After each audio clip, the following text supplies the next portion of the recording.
guys, welcome back to Your Mindset, Your Power. Maybe you know this feeling. Your calendar is packed. You're exhausted. But when someone asks for a favor, you quickly say yes. And inside, you're screaming, no. But you can't bear the thought of them being disappointed. You're trying to set yourself on fire to keep everyone else warm. So, if you're tired of losing yourself just to gain everyone else's approval, you're in the right place, my friend. Because today we're going to talk about people pleasing. What's actually behind it? Why disappointing people is a skill you need to practice. And why something that looks like being a nice person can quietly pull you away from yourself. And don't worry, I'll explain it. But before we jump into the juicy details, let's slow down for a second. Because this pattern doesn't come out of nowhere. No, people pleasing is not just saying yes too often. It's a pattern. It's a habit of ignoring what you feel in the moment to keep things and people comfortable around you. And that's why it's so tricky. Because on the surface, it looks like kindness. You're helpful. You're available. You're supportive, and there's nothing wrong with that, right? But the real question is not what you're doing, it's where it's coming from.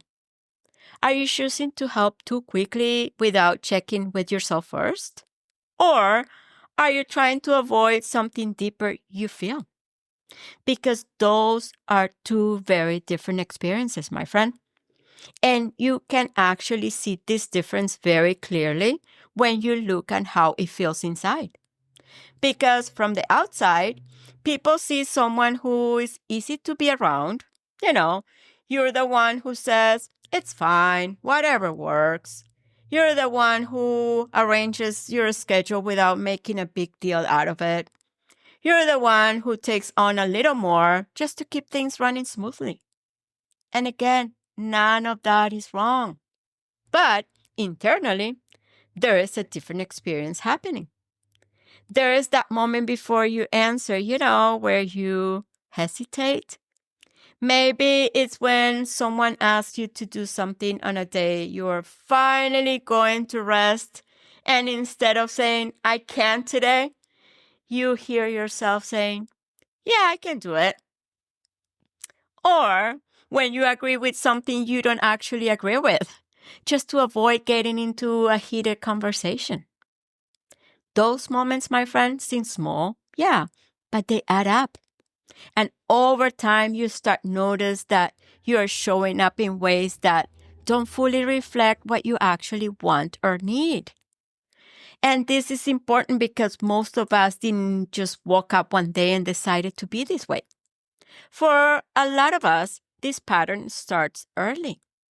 Maybe you grew up in an environment where being easy made things better. Maybe you were the ones who didn't want to cause problems, so you learned to go along with things. Or maybe there were moments where expressing what you felt created tension, and you quickly learned that it was safer to keep things to yourself. And none of this sounds like a big deal, right? But your brain pays attention. It starts connecting the dots. If I keep going with the flow, everything stays okay. If I don't upset people, everything stays okay. And that becomes a pattern. So now, as an adult, you're not just responding to the moment in front of you. You are unconsciously responding to something your brain learned a long time ago. But the reality, my friend, is that what helped you then doesn't always work now. No. And this pattern shows up shows up the most in close relationships, in everyday interactions. Let's say your partner suggests something you don't really feel like doing, but instead of saying, I'd rather do something else, you always just go along with it. Or a friend asks for your help, and even though you already have so many things on your plate, You say yes too quickly and tell yourself, I'll figure it out later. But over time, they start to feel heavy, exhausting. You're adjusting more and more. And the other person is responding to how you are showing up. So, from their perspective, everything is working. Easy, comfortable. They're happy. And this part is important, my friend, because many times the other person is not trying to hurt you. They are responding to the version of you that keeps saying yes. They are not mind readers. No. But from your side, on the inside, your needs are being pushed aside. And guess whose fault it is? Yep, you got it, my friend. Yours. And that's where the disconnect happens, with the lack of honest communication. And let me be completely honest here, because pretty much all my life I've been a people pleaser until recently. Because becoming a mindset coach made me realize it's been a pattern in every relationship in my life, especially with close family. I've always called myself the facilitator.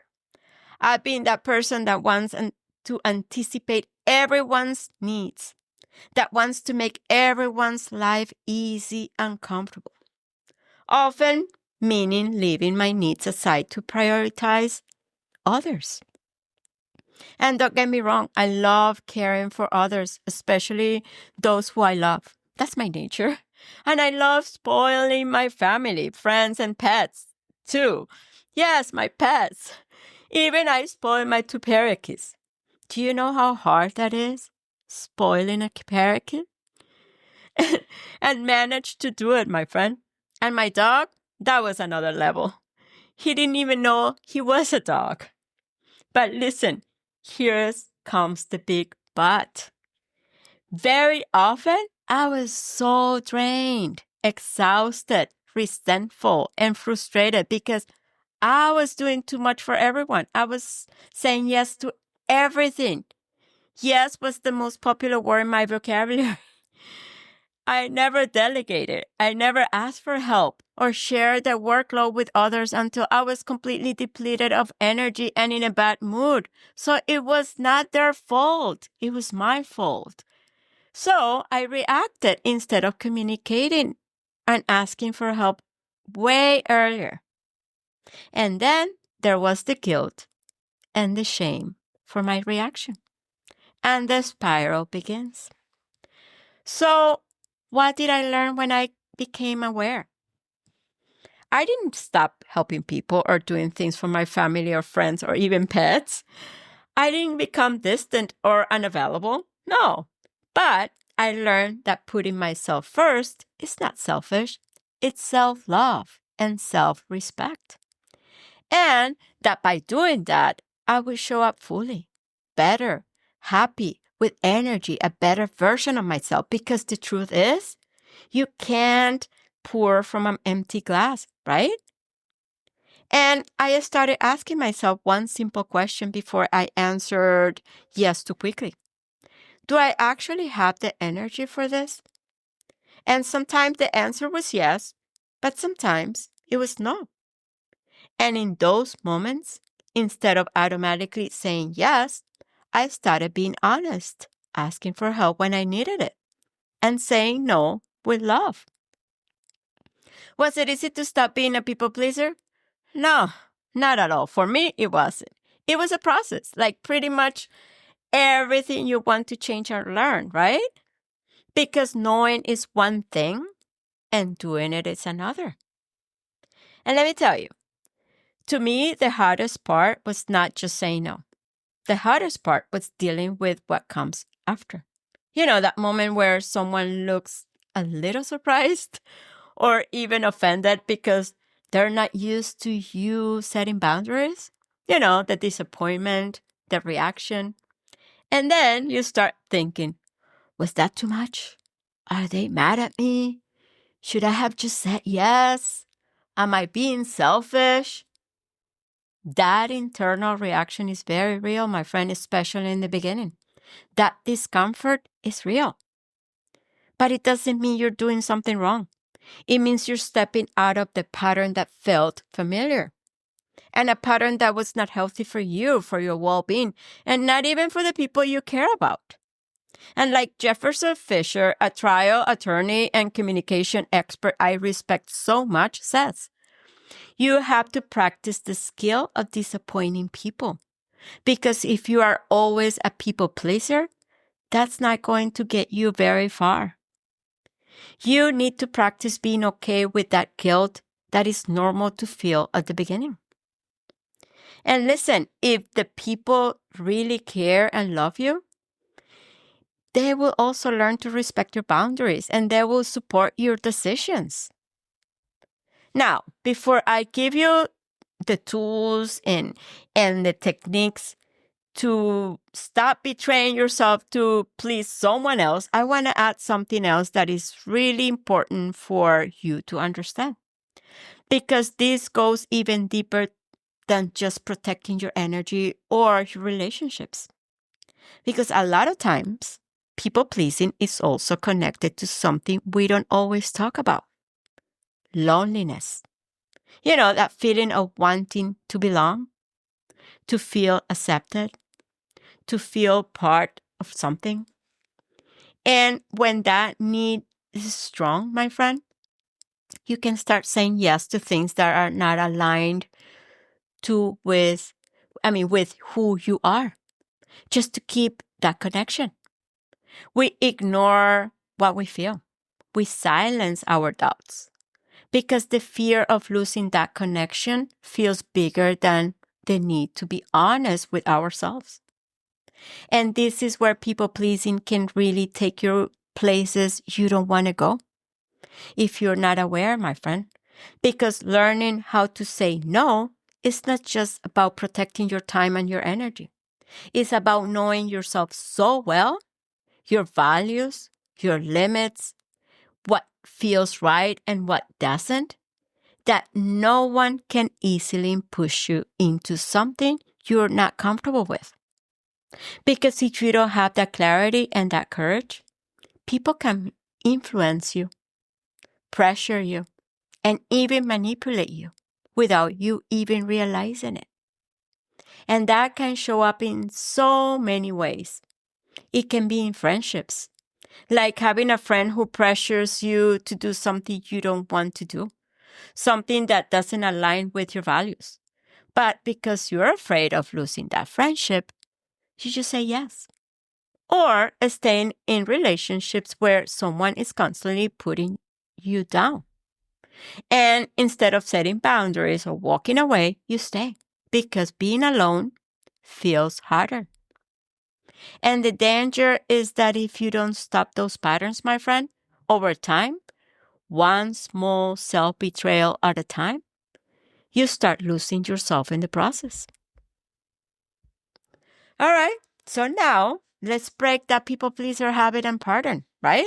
Here are some good tools and techniques I have practiced myself, and they work. First, saying no directly. Practice saying no without long explanation or making up reasons. No is a complete sentence. Number 2, have a few boundaries script ready. Simple responses like just have them ready in your mind or practice them. I can't take this on right now. Not this time, but thank you for thinking of me.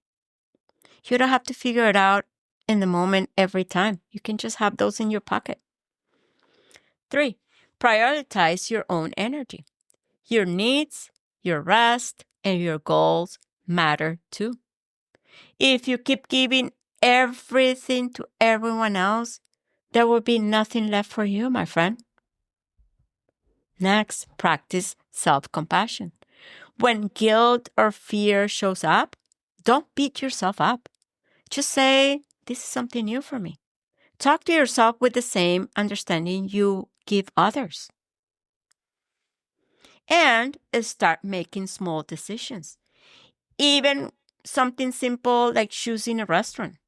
Instead of saying, I don't care, you choose. That's how you start building trust with yourself again. All right, my friend, let's bring everything together right now, okay? People pleasing is not about being kind. It's about abandoning yourself in small moments over and over again. It's saying yes when your body is telling you no. It's staying quiet when something is bothering you. It's choosing other people's comfort over your own truth. And most of the time, it didn't start with you. It was something you learned, something that once helped you feel safe, accepted, or loved. But what helped you then is not serving you now. Because over time, every time you ignore what you need, you create distance between who you are and how you show up. And that's where the exhaustion comes from.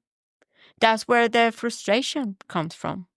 That's where the resentment begins. So the work is not about becoming a different person. It's about coming back to yourself, learning to pause, learning to check in, learning to say no, even when it feels uncomfortable. And understanding that guilt you feel at the beginning is not a sign you're doing something wrong. It's a sign that you're doing something new. So let me leave you with this, my friend. Being a people pleaser is not kindness. It's self-neglect. And stopping people pleasing is not about becoming selfish. It's about finally being honest with yourself. It's about showing up in your life more honestly, more present, and more aligned with who you really are. And yes, there will be moments where people don't like it. There will be moments where someone feels disappointed or uncomfortable.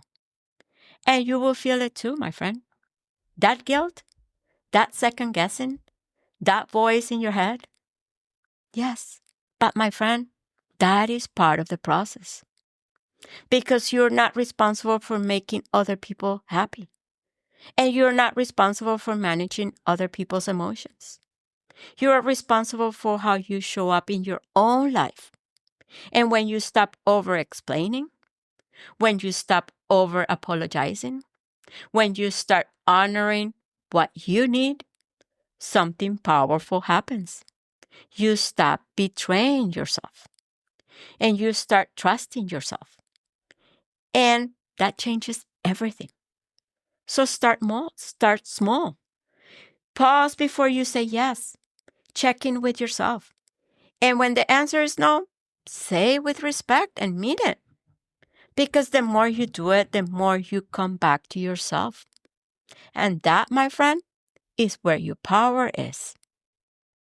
And listen, if this episode resonated with you, as always, share with someone who needs to hear this today. And remember, your mindset is not just what you think. It's where your power begins. Have an awesome week. I love you guys.